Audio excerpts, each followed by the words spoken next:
Hello everyone, welcome back to our channel. Before we get into the video, please like, share and subscribe, turn on the notification bell. ఈ రోజు వీడియోలో ఎంతో tasty అయిన రసాన్ని ఎంత ఈజీగా తయారు చేసుకోవచ్చు అన్నది ఈ వీడియోలో చూపిస్తాను. చాలా ఈజీ అండి, సింపుల్గా తయారు చేసుకోవచ్చు. ఇంకెందుకు ఆలస్యం, వీడియోలోకి వెళ్ళిపోదాం. ముందుగా ఒక మిక్సీ జార్ తీసుకొని ఆ మిక్సీ జార్లోకి తడి లేకుండా పొడిగా ఉండేటట్లు చూసుకోవాలి. ఇప్పుడు చిన్న ఉల్లి ఒక 5 రెబ్బలు వేసుకోవాలి. అలాగే ధనియాలు 1 టేబుల్ స్పూన్ వేసుకోవాలి. జీలకర్ర కూడా 1 టేబుల్ స్పూన్ వేసుకోవాలి. అలాగే మిరియాలు 10 నుంచి 15 మిరియాలు తీసుకొని వేసుకోవాలి. కర్రీ లీవ్స్, కరివేపాకు వచ్చేసి ఒక రెమ్మ వేసుకోవాలి. ఇంకా చింతపండు ఒక పెద్ద నిమ్మకాయ సైజ్ అంతా చింతపండు వేసుకోవాలి. అలాగే టమాటా బాగా పండింది తీసుకోవాలి.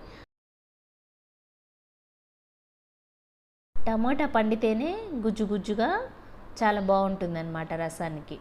అలా తీసుకొని కట్ చేసేసుకొని ఈ మిక్సీ జార్లో వేసుకోవాలి. ఇలా పీసెస్గా కట్ చేసుకొని మిక్సీ వేసుకొని పక్కన ఉంచుకోవాలి. ఇప్పుడు స్టవ్ ఆన్ చేసుకొని కడాయి పెట్టుకొని కడాయిలో ఆయిల్ వేసుకోవాలి. ఆయిల్ హీట్ అయిన తర్వాత పోపు దినుసులు వేసుకోవాలి.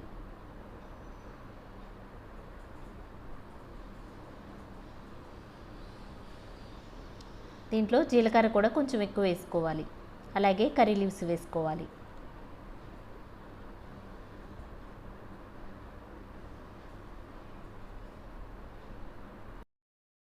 ఇప్పుడు ఒక 1/2 టేబుల్ స్పూన్ పసుపు వేసుకోవాలి.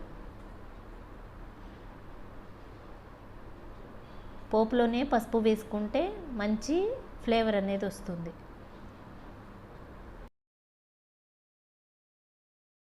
ఇప్పుడు ముందుగా పేస్ట్ చేసుకున్న మసాలా పేస్ట్ ఉంది కదా, అది ఇందులో వేసుకొని వేయించుకోవాలి. లైట్గా వేయించుకున్న తర్వాత వాటర్ మనం పోసుకోవాలి. ముందు గిన్నె కడిగిన నీళ్ళు ఉంటే అవి పోసాను, అంటే మిక్సీ జారు కడిగిన నీళ్ళు పోసుకోవాలి. తర్వాత సరిపడినన్ని వాటర్ పోసుకోవాలి.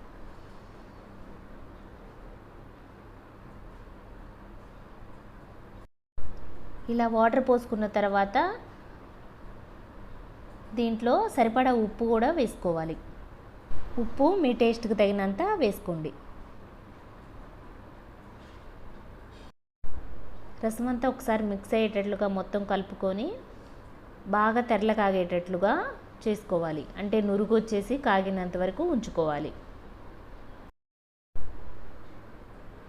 ఇలా నురుగు వచ్చే వరకు లో టు మీడియం ఫ్లేమ్లో పెట్టుకొని రసాన్ని ఉడికించుకున్నట్లయితే ఎంతో టేస్టీ అయిన రసం అనేది రెడీ అయిపోతాయి.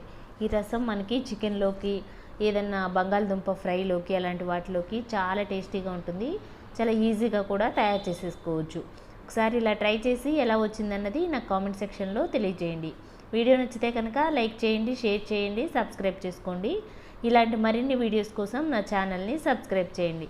మీ ఫ్రెండ్స్కి, ఫ్యామిలీ మెంబర్స్కి షేర్ చేయండి. Thanks for watching.